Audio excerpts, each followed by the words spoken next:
موف موريتيل عالم جديد يناديكم.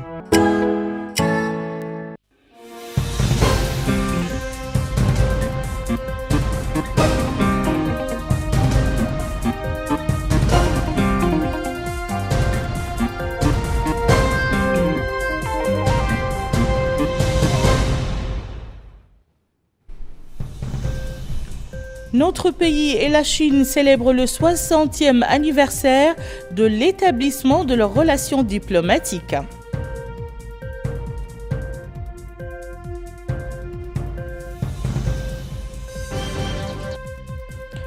La ministre du Commerce supervise à Atar l'ouverture de la saison de relance du tourisme intérieur.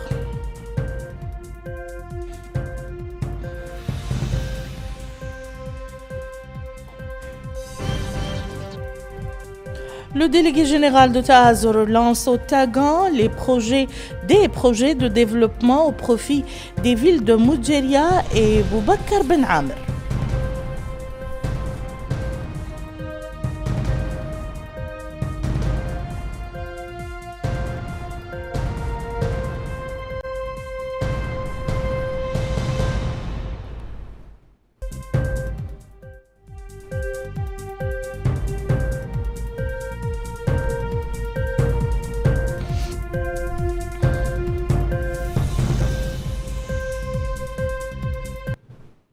Madame, Monsieur, bonsoir et bienvenue dans le journal. Avant le développement de ces titres, cette nouvelle qui vient de nous parvenir relative à la réunion que le président de la République, Monsieur Mohamed Ould Cheikh El Ghazouani, a tenue au palais présidentiel avec les membres de la direction de campagne du candidat de la Mauritanie qui a remporté le fauteuil du groupe de la Banque africaine de développement, la BAD, Monsieur Sidi Ould Tah. La rencontre a renfermé les membres du Haut Comité d'orientation, présidé par le Premier ministre, El Mokhtar Ould Diaye, en plus des membres de la coordination de la campagne du candidat. À l'entame de la réunion, le président de la République a exprimé sa profonde considération pour les efforts entrepris par le groupe de la campagne, louant son rôle efficace dans la réalisation de cet exploit diplomatique et économique grandiose et qui reflète la place avancée que la Mauritanie occupe désormais sur l'échiquier régional et international. L'élection de Sidi Ould Tah à ce haut poste représente un couronnement de la diplomatie mauritanienne sous la direction du président de la République et la concrétisation du retour en force de la Mauritanie sur la scène africaine et par le biais de la BAD, qui est l'une des plus importantes institutions financières et économiques du continent.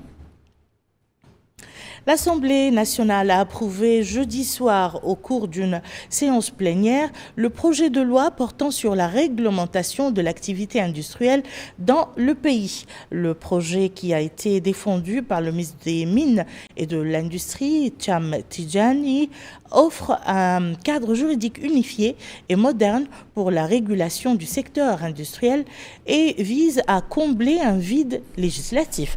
Bokar Belabans en dit plus. Dans leurs interventions, les députés ont reconnu l'importance du projet de loi et ont appelé à soutenir les unités de production industrielle et veiller à ce qu'elles respectent les exigences légales.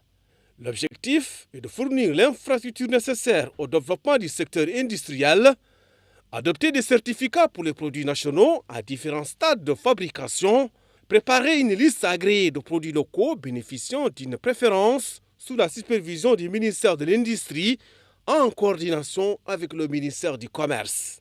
Autre objectif, renforcer la coordination entre les acteurs industriels en plus de la formation de cadres nationaux pour remédier à la pénurie de main-d'œuvre qualifiée.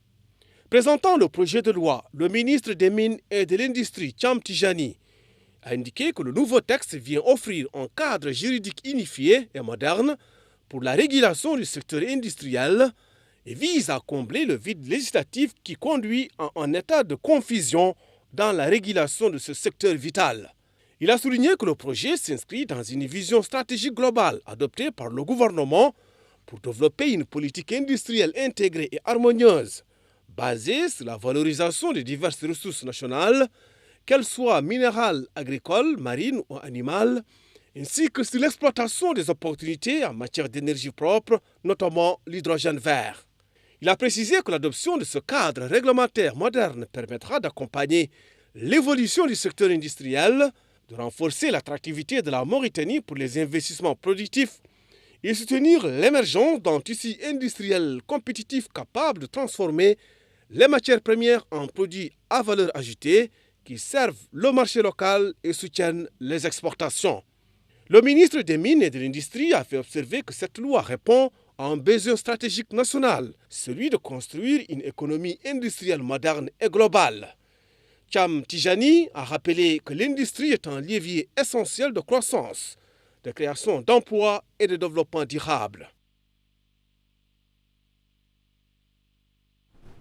Et nous restons dans l'hémicycle qui a par ailleurs abrité ce vendredi la réunion de la Commission des affaires économiques de l'Assemblée nationale, centrée sur l'examen des 2 projets de loi.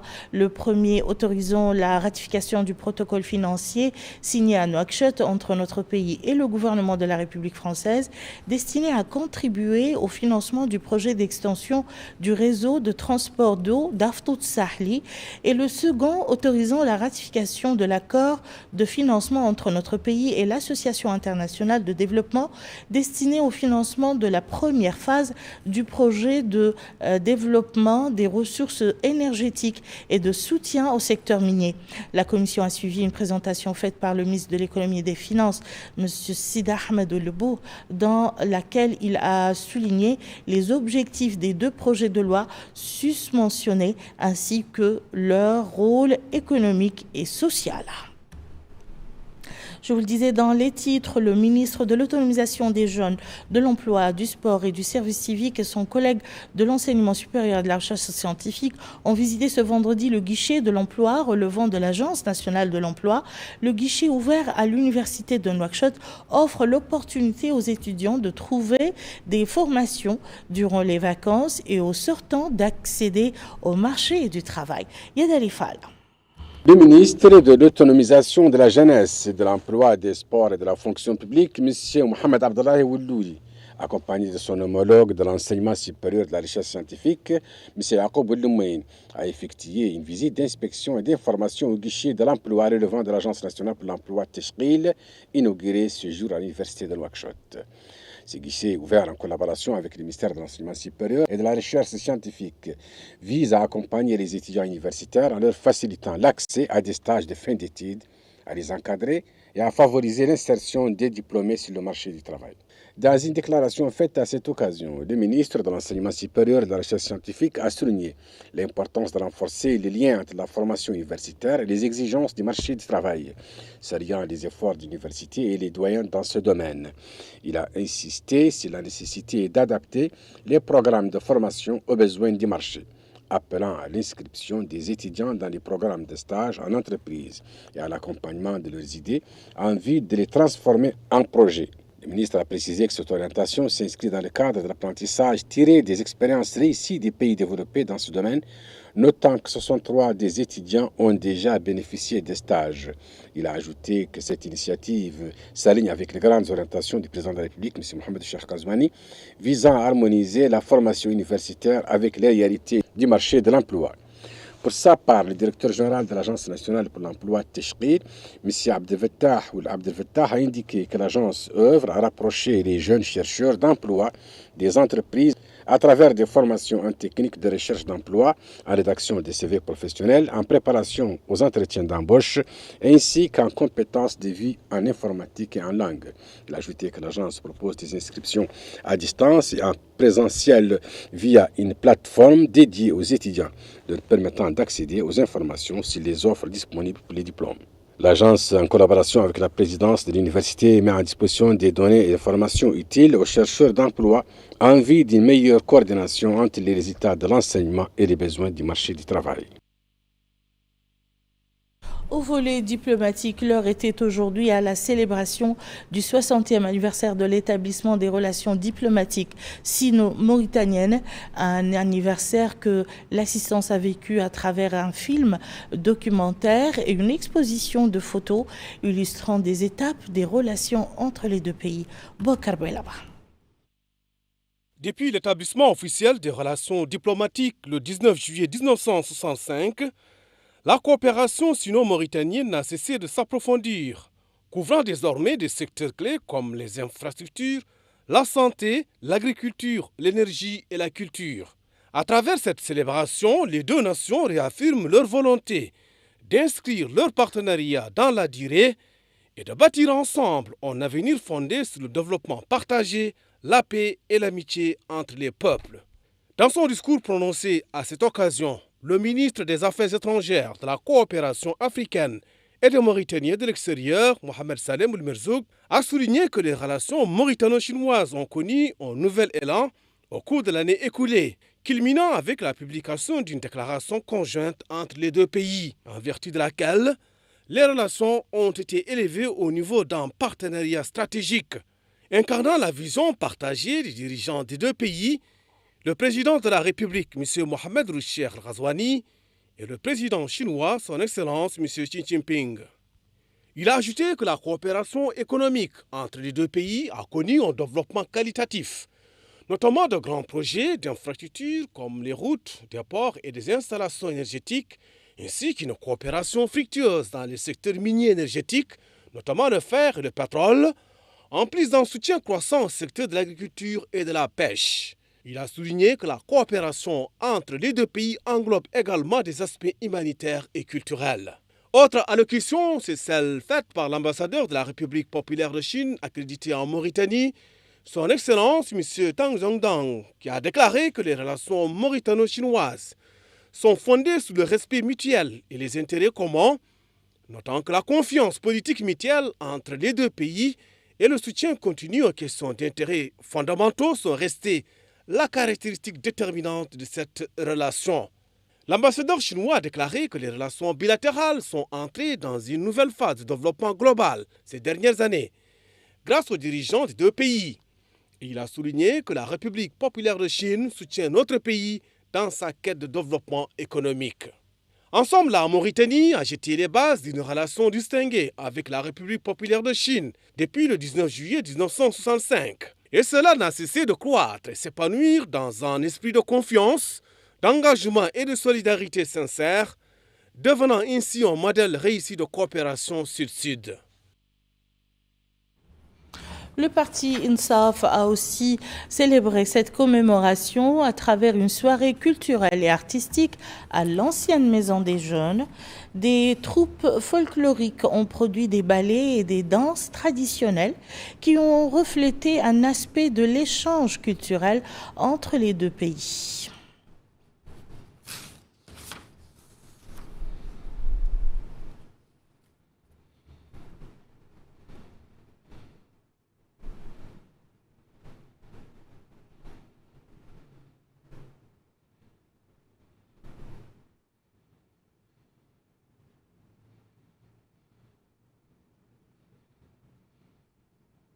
Direction à présent la capitale de l'Adrar, dans laquelle la ministre du Commerce et du Tourisme a effectué hier une visite d'inspection et d'information dans un certain nombre de services et d'administrations relevant de son département. Zeynep Ould Ahmedna a été édifiée sur la nature des tâches qui leur sont confiées, les mécanismes de leur mise en œuvre et les difficultés rencontrées dans certains cas. Yadali Fala. La ville d'Attar a été hier soir le théâtre du lancement officiel de la nouvelle saison du tourisme intérieur baptisée Ghetne, sous le slogan évocateur « Ma patrie, ma destination ». L'événement a été supervisé par la ministre du Commerce et du Tourisme, Mme Zeynep Ould Ahmedna, en présence du ministre de la Culture, des Arts, de la Communication et des Relations avec le Parlement, porte-parole du gouvernement M. Hussein Ould Meddou, ainsi que du Wali de l'Adrar Abdallahi Ould Mohamed Mahmoud. Dans son allocution à cette occasion, la ministre a souligné que ce slogan ne relevait pas d'un simple effet d'annonce, mais traduisait un véritable engagement.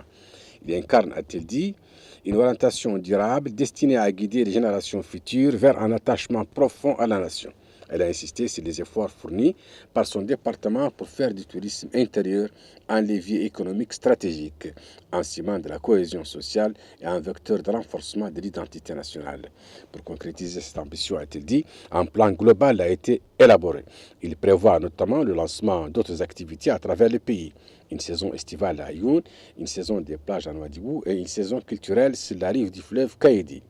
L'objectif affiché est de promouvoir une offre touristique durable et inclusive répartie sur l'ensemble du territoire national. De son côté, le ministre de la Culture a déclaré que l'événement bénéficie d'un soutien transversal de plusieurs ministères, celui de l'autonomisation de la jeunesse, de l'emploi, des sports et des services civiques. S'est engagé à travers des activités sportives et éducatives, dont les campements d'été. Le ministère de la Transformation numérique intervient sur le volet connectivité en couvrant les zones touristiques, en réseau et en assurant l'accès à Internet. Le ministère de l'Énergie renforcera l'alimentation électrique des sites, tandis que le ministère de l'Agriculture et de l'élevage mettront en place des points de vente dédiés aux produits locaux dans le respect des standards de qualité et de sécurité sanitaire. Le transport n'est pas en reste, a-t-il dit. Des lignes de bus vers les principales zones touristiques sont prévues, de même que les vols intérieurs vers les villes disposant d'infrastructures nécessaires. La dimension culturelle du projet est également prise en compte à travers un programme porté par le ministère de la Culture, conçu pour valoriser le patrimoine et enrichir l'offre touristique. Le président de l'Union nationale du patronat mauritanien a clôturé les interventions en soulignant l'importance stratégique du tourisme comme moteur du développement. Il a rappelé que le secteur privé est le principal investisseur dans les infrastructures touristiques, hôtels, restaurants, transports, générant des milliers d'emplois directs et indirects. Lors de cette cérémonie, Mohamed Ould Cherif Abdallahi, président du conseil régional de l'Adrar, a exprimé la reconnaissance des populations locales envers le président de la République, M. Mohamed Ould Cheikh Ghazouani, pour son implication dans la relance du tourisme intérieur. Il a rappelé le potentiel touristique naturel et culturel de la région, qui nécessite, selon lui, une coordination des efforts pour garantir la durabilité et attirer les investissements. Des activités parallèles comme le tir à la cible, des compétitions sportives et des ateliers de formation pour les jeunes ont été organisés à cette occasion. Le président de l'association des maires de l'Adrar, Mohamed Ould Ali Ouchenoun, a salué l'initiative qu'il considère comme une opportunité pour mettre en lumière la richesse de la région, générer de l'emploi et promouvoir l'entrepreneuriat local. Le maire de la commune d'Attar, Brahim Oulibdib, a pour sa part exprimé sa fierté d'accueillir un tel événement et a remercié le chef de l'État pour la confiance accordée à la wilaya de l'Adrar. À travers ce lancement à Attar, les autorités entendent tracer une nouvelle voie pour le tourisme national tourné vers l'intérieur du pays et axé sur la valorisation de son riche patrimoine culturel et naturel. La ville d'Attar, à l'instar de ses oasis, vit présentement au rythme de la Guetna, autrement dit la cueillette des dattes, saison accompagnée du reste par le championnat de tir à la cible dont le coup d'envoi a été donné hier par le ministre de la Culture, des Arts, de la Communication et des Relations avec le Parlement en présence de sa collègue du Commerce et du Tourisme. Cela se passe, Mohamed Lamine Bakar, dans la localité de Qsir Tarshan. Ce tournoi est l'un des temps forts et culturels sportifs de la saison avec 63 équipes regroupant plus de 60 tireurs venus des différentes wilayas du pays dans une ambiance festive et traditionnelle qui reflète la profondeur des liens sociaux et de l'appartenance nationale. L'occasion pour le ministre de la Culture, des Arts, de la Communication et des Relations avec le Parlement, Hussein Ould Meddou, de souligner que sa présence vient consacrer l'ouverture de la traditionnelle saison de tir, expliquant que cette saison représente un événement culturel et touristique par excellence, car elle est ancrée dans l'identité nationale et induit des retombées économiques positives sur la population locale. Il a fait savoir que cette manifestation s'inscrit dans le cadre de la vision du président de la République, Mohamed Ould Cheikh Ghazouani, visant à promouvoir le tourisme intérieur et à encourager les citoyens à passer leurs vacances dans leur terroir Un choix que le gouvernement s'emploie, a-t-il dit, à concrétiser à travers l'activation des espaces culturels et sportifs dans les régions de l'intérieur. Il a indiqué que le choix de la ville d'Attar pour abriter le tournoi n'est pas fortuit, mais résulte des atouts naturels, touristiques, historiques et culturels, ce qui en fait un point de départ adéquat pour la saison touristique nationale. Le ministre a également annoncé que son département s'attelle à la révision des cadres juridiques régissant les tirs traditionnels à la cible dans le but d'améliorer son statut et de l'organiser d'une manière qui corresponde à son héritage et à sa valeur dans la société. Pour sa part, le président du comité provisoire pour la gestion du tir traditionnel à la cible, Ahmed Bamba Baya, a déclaré que le tournoi de cette année est l'un des temps forts de la saison car il coïncide avec le début du moussim, entendez saison touristique, et la population tient à y participer, ajoutant que cela s'inscrit dans le cadre des hautes directives du président de la République visant à stimuler le tourisme intérieur et à encourager les traditions nationales authentiques. Le Tagon voisin était lui aussi au rendez-vous de la visite du délégué général de Ta'azur qui supervisait le lancement d'une batterie de projets de développement et d'intervention au profit des habitants des localités de Moudjeria et Boubacar Ben Amr. Retour à Mohamed Lamine Bakar. Moudjeria a constitué la première étape de la visite du délégué général de Ta'azur, Cheikh Abdallah Al-Bodde. Là, il a supervisé la remise de montants au profit des citoyens démunis. Et à Tamour Tenhaj, le délégué général de Ta'azur a présidé la cérémonie de pose de la première pierre d'un ouvrage hydraulique visant à approvisionner la ville d'Nbeka en eau potable, en plus de l'édification d'une école qui accueillera plus de 120 élèves, suivant un programme spécial visant à relever le niveau de l'enseignement. S'y ajoute le financement d'une boutique au profit des foyers vulnérables dans la commune. Le délégué a déclaré dans son allocution que cette visite qu'il entreprend par Tamour Tenhaj intervient après d'autres dans toutes les wilayas du pays.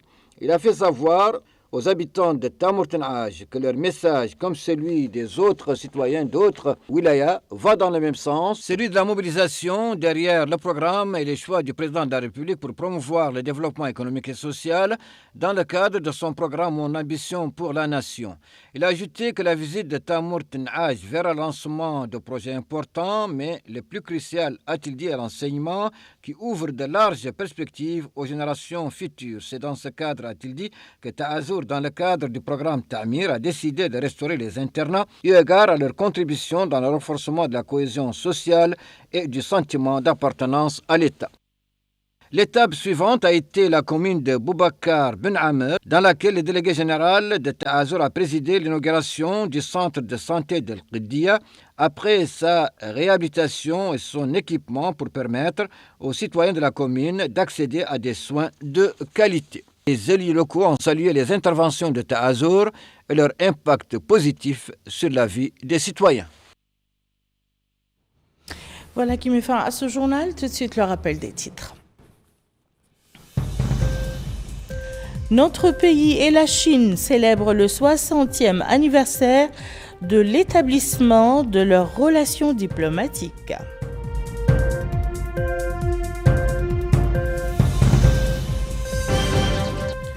La ministre du Commerce supervise à Attar l'ouverture de la saison de relance du tourisme intérieur.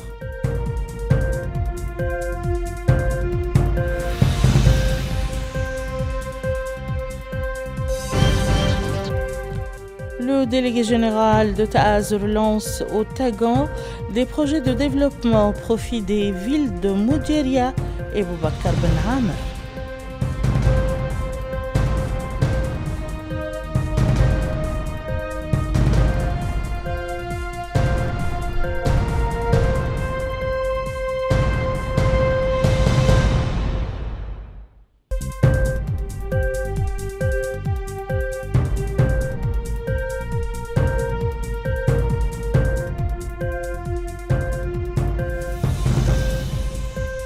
Merci, Madame, Monsieur, de nous avoir suivis. À très bientôt, Inch'Allah.